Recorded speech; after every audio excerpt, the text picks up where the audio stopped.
At 3:12 a.m. My phone buzzed on my nightstand with the kind of vibration that already knows the answer is no. The notification preview read like a prank from someone who speaks paperwork. King Canty recorder, a new document recorded on your property. The email underneath held a PDF of a quitclaim deed that transferred 50% of my house on NW60 Street to a second grantee I didn't recognize, stamped with an electronic notary seal and a signature that was supposed to be mine. Two things happened at once. The first was physical, a little misfire under my sternum that had been showing up lately when stress did. The extra beat my primary calls benign and I call uninvited. The second was mental. My brain began dragging the house through a slideshow like an insurance adjuster. The one-story Ballard bungalow we bought 3 years ago with its crabapple tree that never bore crabapples. The breakfast nook we painted the wrong green twice. The garage where I ran my hardware reclamation side hustle, turning old doors from demolished craftsman houses into coffee tables that pretend they remember the conversations they once overheard. A 2-bedroom floor plan with a narrow hall, a shower valve that wants attention, and a small bedroom I'd wired for a workshop before we decided it would be a nursery someday when money and medicine bent to our side. The deed in that email told me that room belonged to me and to a stranger named on a county form. My wife, Mira, had taken a floating night shift at Swedish First Hill. Her schedule lives in Kronos in a group text that functions as a barter economy. You take my Friday, I cover your Sunday. We all pretend sleep isn't loot we're stealing from ourselves. She'd been a nurse for 10 years and a charge nurse for 3. The kind who is unshakable until nobody is looking. We have been married 5 of those years. When people ask, I tell them I sell doorknobs online. It's not what I do, but it is true often enough to stand in for longer sentences, that I pull brass discussions out of trash piles, that I label them with paint as tape and Sharpie, that I photograph them on a reclaimed plant my friend swears is chestnut and I swear is wood that behaves. I make custom shelving on weekends and install built-ins for friends who promise to pay and then do, mostly. Money runs like a draft under the back door even when you think you sealed it. Swedish did layoffs last year and then realized they still needed bodies, but the feeling in our house shifted into lucky to be needed instead of wanted. My van needed repairings in January that I paid for in 3 installments with the mechanics at the end of the alley because we know each other's patients. A dermatologist biopsy on my shoulder set off a cascade of CPT codes that Blue Cross shaved like a block of Parmesan thin curls for them, thicker pieces left for us. We have a HELOC with Biku we swore we'd never touch except in tornadoes. We've been listening for the siren ever since. The deed listed me as guarantor and my full legal name, right down to the middle initial I forget on forms when I'm moving too fast. The second grantee carried a last name I knew like the back of a refrigerator door Park, like mirrors. The first name, Lee. I did not know Lee. The notary seal belonged to a vendor called Notarized now with a sequence number ending in 1138, the kind of number my brain holds even if I don't want it to. The signature that was supposed to be mine looked like me after I'd had 2 drinks, the same slanted R, the same flourish on the Y that I got from a middle school teacher who told me a boy could have good penmanship and learn to use it. Thank you very much. The recording time, 1:57 a.m. The IP listed in the audit trail geolocated to a coffee shop on 12th Avenue that closes at 7 p.m. My name is apparently more flexible than a storefront's hours. I printed the PDF to the old brother laser printer I keep under the dining table with its own extension cord because every house needs a troll under a bridge. I wrote the timestamp on the top with a carpenter's pencil because I have to touch important numbers with wood. I messaged myself the PDF to my business email. I forwarded the email to Mira with the subject line 312 quitclaim, then regretted the reflex because in our house the timing of a message carries as much subtext as what it says. The camera by our door is an Arlo with the habit of capturing moths-like intruders and missing actual humans who move kindly. I pulled the card, slotted it into a reader, and scrolled. At 11:33 p.m., the camera caught Mira coming home with a flat envelope tucked under her arm, the kind that holds forms and declares itself boring to keep your attention off of it. She wore her hospital hoodie and the shimmered fatigue of a person who has lived inside fluorescent light. She went back out at 12:08 a.m., alone. At 2:21 a.m., she returned with a plastic bag that made the sound receipts make. At 2:23, she stood on our porch and leaned her head against the door like someone silently asking a question. The footage stopped being crisp where I wanted it sharpest. I grew careful without announcing it. I moved $8,000 from our joint checking into a business account I had opened at Umpqua for a client deposit that never came. I set freezes with Equifax and TransUnion and Experian, wrote my PINs on the dull side of painter's tape, and stuck them inside my notebook like a secret a 12-year-old would be proud of. I set a hard note on our HELOC requiring both of us, in person, ID shown, manager present, no exceptions, case number BQF Orminus 9124. I called the recorder's office and asked about rescission and was told, in the voice of a person who knows men who ask for exactly this after knowingly signing away cars to people they should not have trusted, that forged filings are criminal matters and civil too, and that I should call a lawyer before I called my father. I'd like to say I remember the precise moment when suspicion arrived, but suspicion is a fog that moves like weather. Mine had been creeping in with little things that seemed small until they stacked lanes. Mira started guarding her phone with a casualness that was too casual. She would change in the bathroom and hand the clothes she'd worn to work on a chair instead of dropping them into the hamper. The scent on them wasn't foreign, just faintly wrong, like citrus when you expect soap. Twice, I found my toolbox moved 2 inches in the garage and a screwdriver missing and then returned. The mileage on the Corolla didn't match the expected increments of night shifts. A package from a store on Capitol Hill that sells delicate, expensive furniture arrived and went straight to the trunk, to a place my fingers didn't usually go. I found a new key on Mira's ring with a yellow cap, not the kind for our house and not for the garage. It wasn't illicit so much as unintroduced. It is easy to call this paranoia. It is harder to call it what it became when a misdelivered envelope landed on our porch on a Tuesday afternoon containing a tenant welcome packet from a building on Eastlake Avenue for Unit 3C. The folder welcomed MS Park and MS Park. The initials matched Mira's and the second initial I hadn't explained to myself yet. The building name meant nothing to me. The packet contained fobs and instructions for locks or one-package lockers in the lobby, a mailbox number with a key code, and the off-hours number for a building manager named Keisha. The smell of the paper was nearly print. The smell in my house, at that moment, was something like a room deciding whether to be angry. I waited for a decent hour and called the building manager. She confirmed MS Park had moved in last week, one of them at least, and asked if I needed an extra fob because the lease allowed 2. I said I was reviewing a packet that had landed at my house by mistake and that I was not any of the MS Parks in question. She apologized, said she would call the tenant and tell them to be careful about addresses because mail streams shape lives, not just folding tables. I hung up and put the packet back in its envelope and slid it under a pile of sandpaper because I did not know where to put it where it wouldn't glow. We had a plan that month to meet Mira's parents in Tacoma for her father's 65th at a Korean restaurant that serves soup like medicine and meat like apology.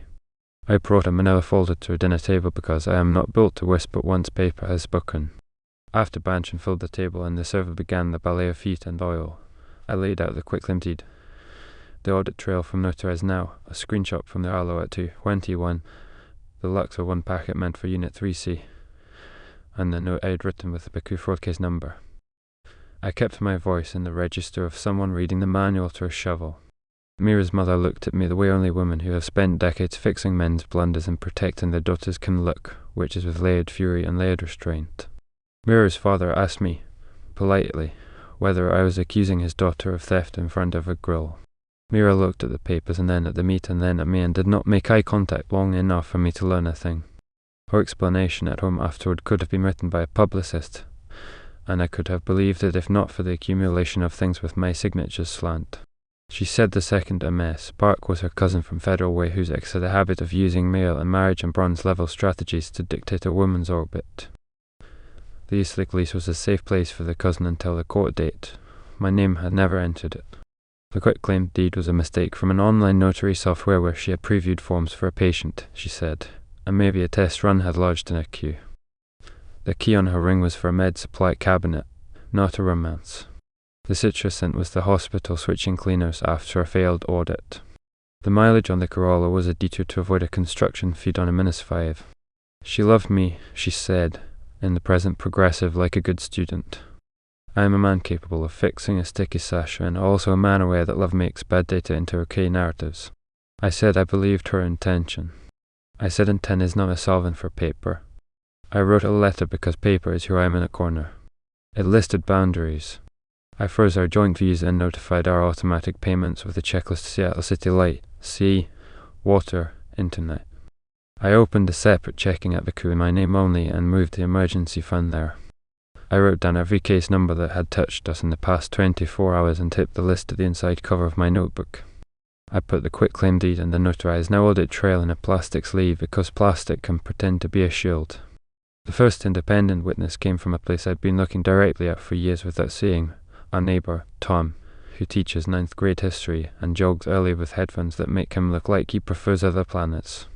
He walked over when he saw me standing at a sill and said he had a question about whether I had put the house in a trust, because a woman from a title company had left a door hanger on the knob asking for a call about confirming our signatures on some minor corrections recorded last week. He remembered dates the way teachers do, Tuesday, 4:26 p.m. The card stuck blue. He handed me the door hanger because he said it looked like more than a typer. The company address on the Hannah matched the online notary in my audit trail. I bought him a 6-pack an hour later because little proofs deserve tribute. The days that followed were an unpleasant percussion section. The crew called to ask whether I had initiated a draw on our HELOC for $28,900 at 6:03 a.m. I had not. They froze the line and gave me another case number BQFR-9157 and told me my signature had been digitally captured and matched to an envelope ID that looked one digit off the notary's. USPS sent me a notification that our mail forwarding request to PO Box in South Lake Union had been confirmed. I had not requested it. The postal inspector opened the file and assured me, in a voice I could believe because tired people tell the truth, that mail fraud is the way 1,000 dumb crimes get themselves into court. A case number sat in my notes like a coin, USPS SEMLS 4471. It would have been easy to make it private. Shame prefers walls. Instead, I took the papers into a meeting room at Mira's hospital because fluorescent lights neutralized charm and I needed charm neutralized. HR scheduled time in a windowless space near a vending machine that dispenses sandwiches wrapped like secrets. I presented the quitclaim, the audit logs, the HELOC freeze, the mail forwarding case, the Eastlake packet misdelivered, the Arlo times, and a printout from Kronos showing a shift swap entered at 10:06 p.m. the night of the recording to move Mira from charge at first till to a resource float that begins at the whim of a text message. HR printed me a letter on Swedish letterhead verifying the swap and the hours Mira had actually worked. It did not accuse anyone of anything. It sat in my folder like ballast. Mira cried in that meeting room in the careful way nurses do when people can see. She said I was staging an ambush in the place that keeps her upright. She said the Eastlake apartment was for her cousin, and the cousin's last name was Park because it is the family's last name, and the lease carried 2 Parks for a reason that did not require me to give it a headline. She said the quitclaim was not her doing and that she hadn't signed my name. She asked me to unfreeze the visa because the Corolla needed tires. She looked at the HR rep like a person asking for a bridge and a private lane on it. HR looked grim in the way managers get when personal and professional wear the same uniforms. The storage unit made its entrance because secrets prefer square footage. A key fob with a neon pink plastic cover fell out of Mira's jacket pocket when I moved it to laundry, and the tiny stamp on the fob held the logo I recognized from Aurora Avenue near 85th Public Storage, the one tucked between the taqueria I trust and the car wash I do not. The address on the contract Mira had signed was ours. The authorized users were Mira and a second, Lee Park. The unit number, 216, held an arrangement that should not have made me feel anything and did. A folding crib leaned against the far wall with instructions in 3 languages. 2 bins labelled bath and feed held what the words promised. A folder with the daycare's name on 38th Street contained an enrollment form with a section labelled Employer/Benefits filled in with my LLC and a dependent care FSA number I had not seen before but that belonged to me. My name appeared not as father but as guarantor and as a backup contact with a phone number that missed my own by 1 digit. A receipt from a pediatric clinic on 15th Avenue had a balance of $0, which means someone's insurance had paid. The subscriber number printed there matched my Blue Cross. The smell in the unit was baby powder's attempt to call a room innocent. I did not touch anything, I did not have to. I took photos like I was a stranger in a museum documenting other people's ruin. I sat in the driver's seat of my van afterward and let the steering wheel hold my hands while I asked myself whether a man should call Child Protective Services in a scenario where the evidence is not of harm but of administration, and where the harm includes turning a name into a crowbar. Would you, reading this, call?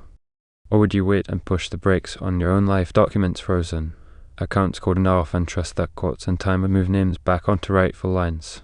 Which choice is a kindness, and to whom? The public scene that followed did not happen in a hospital room or a restaurant.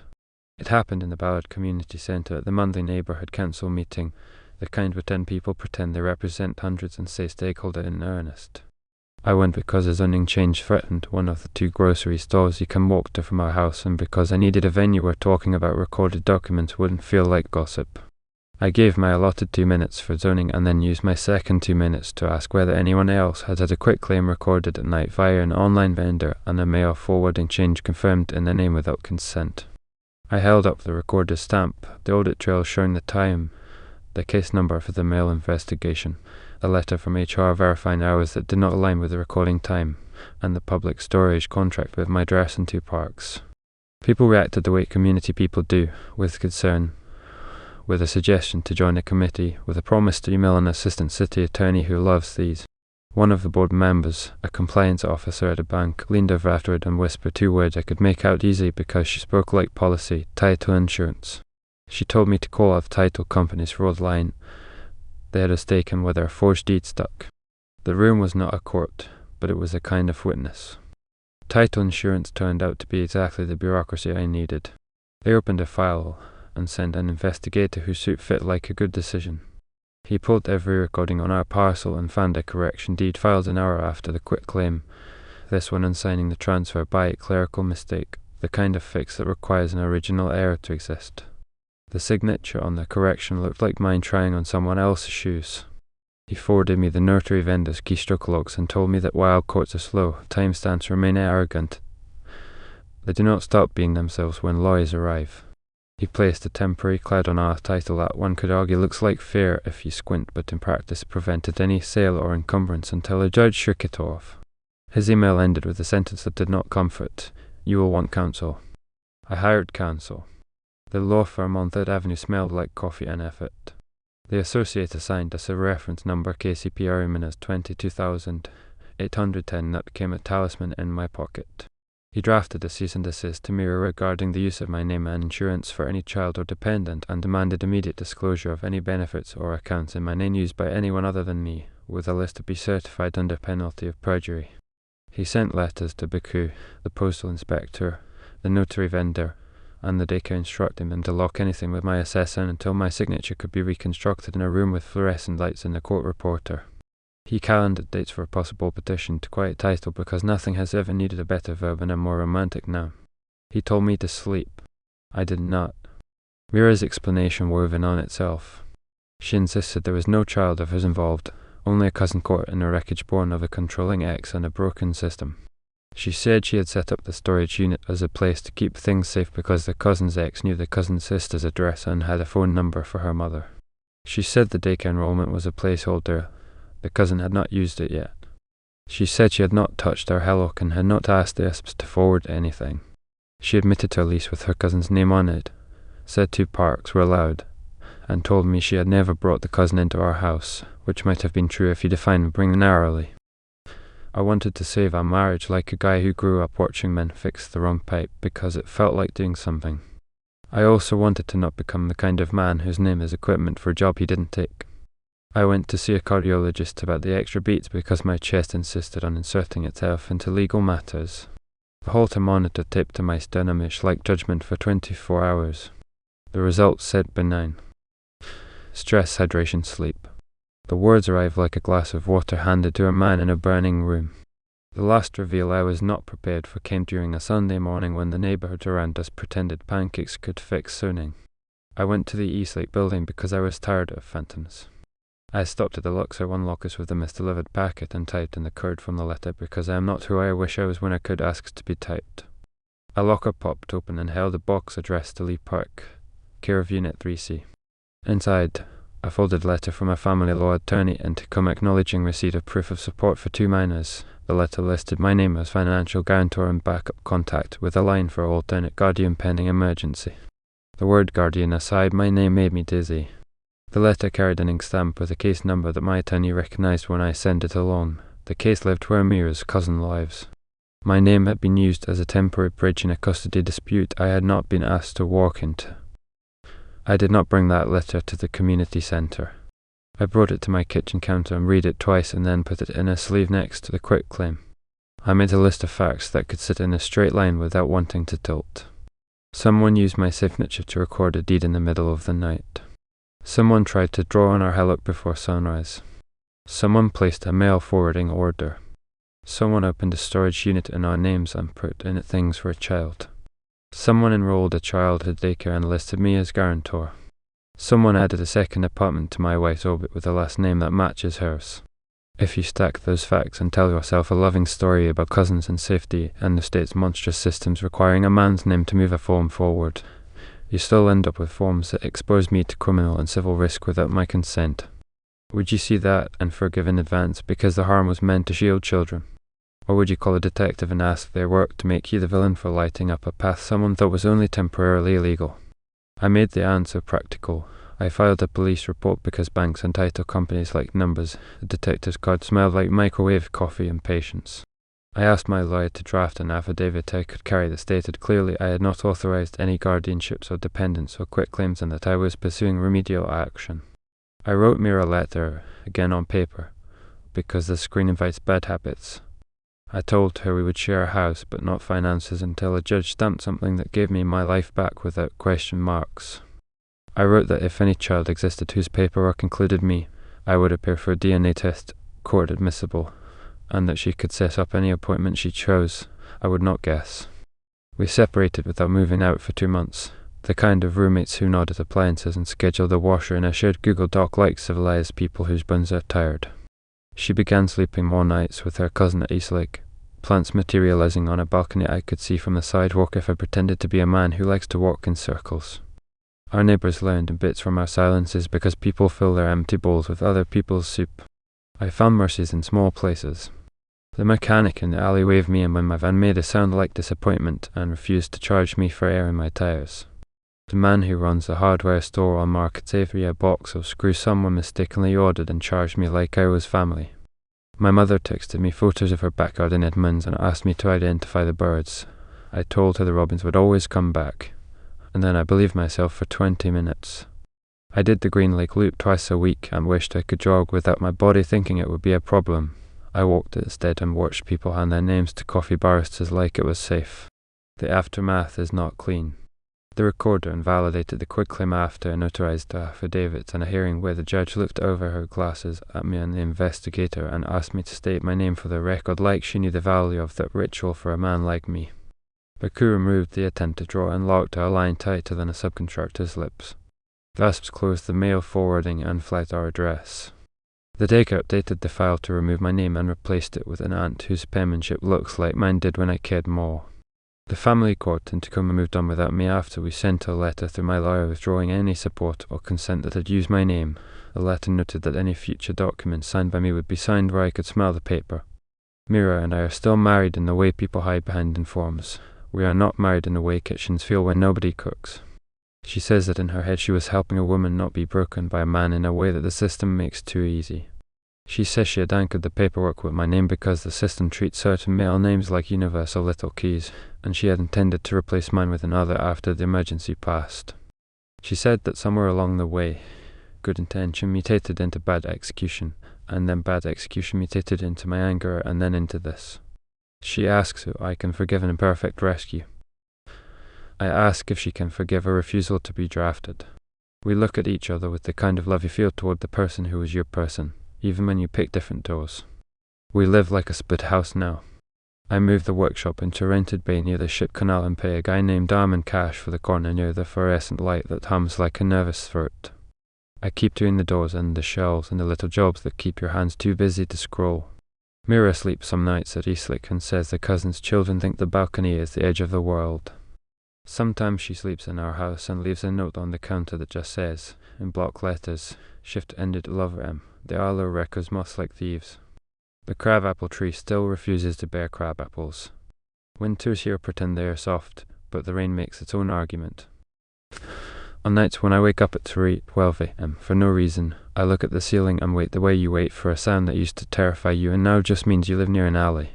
Sometimes the screen lights with nonsense spam, a tracking update for a box of screws, a newsletter about mid-century joinery.